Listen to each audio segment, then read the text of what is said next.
Assalamualaikum. क्या हाल है sir? तो फिर मैं सरमा पट्टी मेरा सरमा पट्टी अफिशियल क्या सजना तो फिर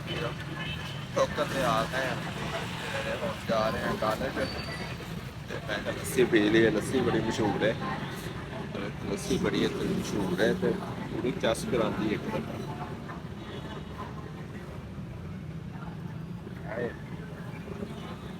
बड़ी चस आ गई लस्सी त्या ठोकरते हैं और देखो गंजा लग्या इंशाल्लाह चलने मिलते हैं बतावा वीडियो है देखो डंडा देखो तुम लगा आ उत्ते बोले थले डंडा लगा या देखो कड़ियाँ कुड़ियाँ तो सारा कुछ एप्पल कड़ी हर शायद मिलती बटवा बुटवा सारा कुछ तू लैना तू लै लो नाले ये मसाला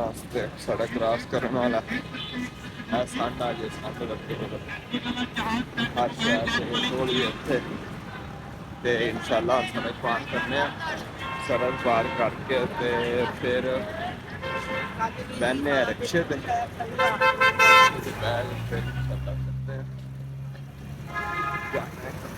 अपनी मंजिल पे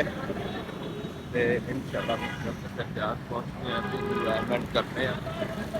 देखो हरियाली हर पासे लाहौर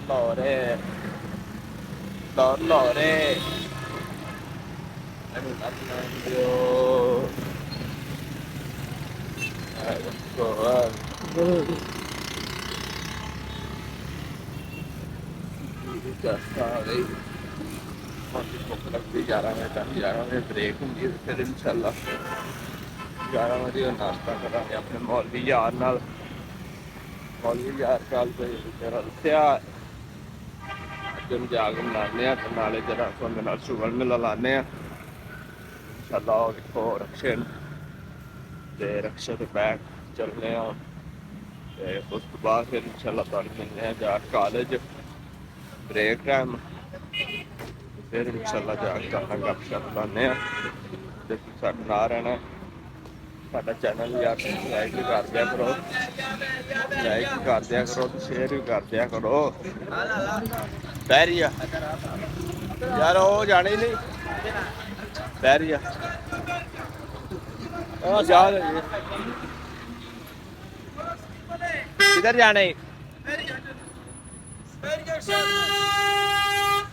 अच्छा आ गया आज तो मौलवी साहब अभी बड़े गर्म हुए अज मौलवी साहब बहुत बार रखी होया मौलवी साहब अभी बड़े गर्म हुए भी भाई है नहीं भाई इधर इस पास आ तो शेर खुदा था चल शेर यार आज मैं रात में आज मैं रात में मौलवी साहब की कहना चाहोगे यार मैं की कहना चाहांगा सज्जनों ते भाईओ अस्सलाम वालेकुम अज जेड़ा ना अज क्लास गल हुई सी उस वजह ना मेरी जरा छड्डदे आ लो जी छड्डदा भाई अज जरा मूड ओहो ही है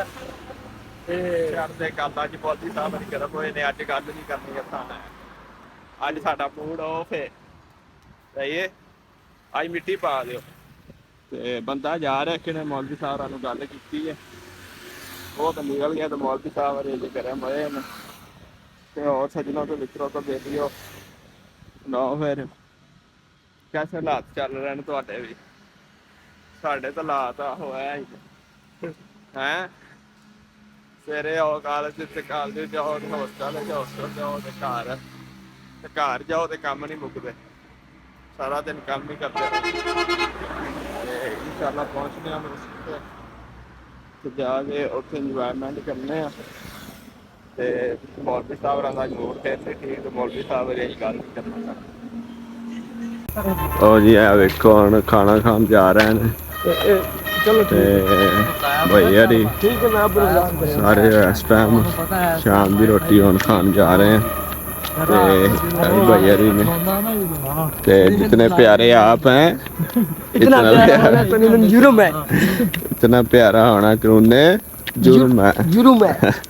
हाँ प्यारा जितनी प्यारी साड़ी गंज है, इतनी प्यारी किसी का मुंह ही नहीं होना। नहीं ये प्यारा नाले आज बड़ा खुशी है। हो इस गल तेन पता है? और नाता नहीं उन्हें क्या दसना नहीं। ए personal discussion no YouTube video okay. चोरी सूट बड़ा खुला सवाया है की हिसाब है ये सूट यार बड़ा पुराना है, हैं बड़ा पुराना है। नाले एक शादी ते बनाया सी, शादी ते। ਇਹ ਤਫਤਾਨ ਗਿਆ ਸੀ ਮਹੀਨਾ ਪੂਰਾ ਸੂਟ ਇਹੀ ਪਾਇਆ ਇਹਨੇ। अच्छा ये तो आया ਵੇ ਘਰੋਂ ਆ ਕੇ। तो वाह भाई तो ਇਹ ਤੇ ਕਿਦਾਂ ਦਾ ਆਇਆ ਉਦੋਂ ਦਾ ਵੀ ਇਹ ਲੈ ਹੀ ਪਾਇਆ ਆ ਭਾਈ ਹੁਣ ਤੋਂ ਆ ਕੇ ਆਇਆ ਪਿਛੇ ਇਸ ਇਤਵਾਰ ਤੇ ਕੱਲ ਕਿਹੜੀ ਤਵਾਰ ਦੀ ਕੱਲ ਜਰਾ ਹੋਰ ਸੂਟ ਕੋਈ ਨਹੀਂ ਸੀ ਉਹ ਭਾਈ 3 ਸੂਟ ਹੈਗੇ ਨੇ, ਇਹ ਤਾਂ ਛਾਪਰ ਚ ਪਾ ਕੇ ਗਿਆ ਸੀ, ਕਾਟਨ ਵਾਲਾ ਪਾ ਕੇ ਖਿਚੇ ਮਿਸ਼ਨ ਹੋ ਕੇ ਗਿਆ ਸੀ। ਇਹ ਵੀ ਮੋਲ ਬਣਾ ਕੇ ਗਿਆ ਸੀ। ਤੈਨੂੰ ਕੀ ਲੱਗਿਆ ਇਹ ਚਿੱਟਾ ਸੂਟ ਪਾ ਕੇ ਜਾ ਉਹ ਮੈਂ ਕਿਹਾ ਕਿਤੇ ਕੋਈ ਕੁੜੀ ਫਸ ਜਾਊ, ਅੱਛਾ ਜੀ ਤਾਂ ਫਿਰ ਨਹੀਂ ਫਸੀ ਫੇਰ ਵੀ ਨਹੀਂ ਫਸੀ। ਤੇ ਉਹ ਤੇਰਾ ਚਿੱਟਾ ਸੂਟ ਐਵੇਂ ਜ਼ਾਈ ਹੋ ਗਿਆ ਫਿਰ ਆਹੋ। ਫਸ ਗਿਆ। ਘੰਟਾ ਬਾਸ਼ਰੂਮ ਚਿੱਟਾ ਰਗੜਦਾ ਰਿਹਾ ਕਿ ਥੋੜਾ ਸੋਹਣਾ ਹੋ ਕੇ ਜਾਵਾਂ। ਲੇਕਿਨ ਫਿਰ ਨਹੀਂ ਸੋਹਣਾ ਹੋਇਆ ਸਾਡੇ ਹਾਲਾਤ ਹੋ ਗਏ ਮਾੜੇ। ਇੰਨਾ ਸੋਹਣਾ ਹੋਣਾ ਤੇ ਕਾਨੂੰਨ ਜੁਰਮ ਹੈ ਉਹ ਕਾਨੂੰਨ ਜੁਰਮ ਹੀ ਹੈਗਾ ਸੀ ਭੈਣ, ਤਾਂ ਤਾਂ ਕੁੜੀ ਨਹੀਂ ਫਸੀ। आपको इमरान खान के साथ जेल भेजा जाता है। इमरान खान के साथ ਵੱਧ किया जाता है। ਆਓ ਖੈਰ ਕੋਈ ਨਹੀਂ, ਇਮਰਾਨ ਖਾਨ ਚਲੋ ਜੀ ਜਾ ਕੇ ਹੁਣ ਖਾਣਾ ਖਾਣੇ ਆ ਤੇ ਇਨਸ਼ਾਅੱਲਾ ਫਿਰ ਤੁਹਾਨੂੰ ਮਿਲਦੇ ਆ 804 ਵਾਲਾ ਕਿਹਾ ਸੀ ਤੇ ਨਾਲੇ 805 ਹੋ ਜਾਣਾ। ਮੈਂ ਆ 805 ਪਿਆਰੇ ਭਾਈ ਨਾਲ ਤੁਹਾਨੂੰ ਬੁਲਾਉਂਦੇ ਰਹਾਂ ਕਰਾਂਗੇ ਹੁਣ ਅਸੀਂ ਹਰ ਵਕਤ ਕਿ ਪਿਆਰੇ ਭਾਈ ਇਹਦੇ ਸਾਡੇ ਨਾਲ ਹੀ ਹੁੰਦੇ ਨੇ। ਲੋ ਜੀ ਮਿਠਾਈ ਪਿਆਰਿਓ ਤੇ ਉਹ ਮੇਰੇ ਕੋਲ ਅੱਗੇ ਅੱਗੇ ਪਿਆਰਾ ਹੈ ਨਾ ਪਿਆਰਾ ਖਵਾ ਰਿਹਾ ਸਾਨੂੰ ਮਠਿਆਈ ਇੱਕ ਅੱਧੀ ਤੱਕ ਅੱਗੇ ਵਾਲਾ ਗਾੜੀ ਜਗਾਰਿੰਗ ਸ਼ਾਰਿੰਗ ਮੈਂ ਕਰਾ ਕੇ ਨਾ ਤੇ ਵਾਲਾ ਅੱਗੇ ਇਸ਼ਾਰੇ ਨਾਲ ਬੋਤਲ ਚੱਲ ਰਹੀ ਹੈ ਨਾਲ ਤੇ ਲਵਾ ਕੇ ਨਾ ਜਾ ਕੇ ਵਾਲਾ ਮੈਂ ਤੇ ਉਹ ਦੱਸੇ ਨਾ ਤੇ ਇੱਧਰ ਵੀ ਨਾਲ ਆ ਤਾਏ ਸਾਹਿਬ ਦੇ ਨਾਲ ਉਹਦੇ ਵਾਸਤੇ ਗਾਲ ਕਰ ਕੋਈ ਨਹੀਂ ਗਾਲ ਕਰ ਤੇ ਰਾਬਤੇ ਚ ਰਹੋ, ਮੈਂ ਤੁਹਾਨੂੰ ਰਾਬਤੇ ਚ ਉਹਦੇ ਵਾਸਤੇ ਜੀ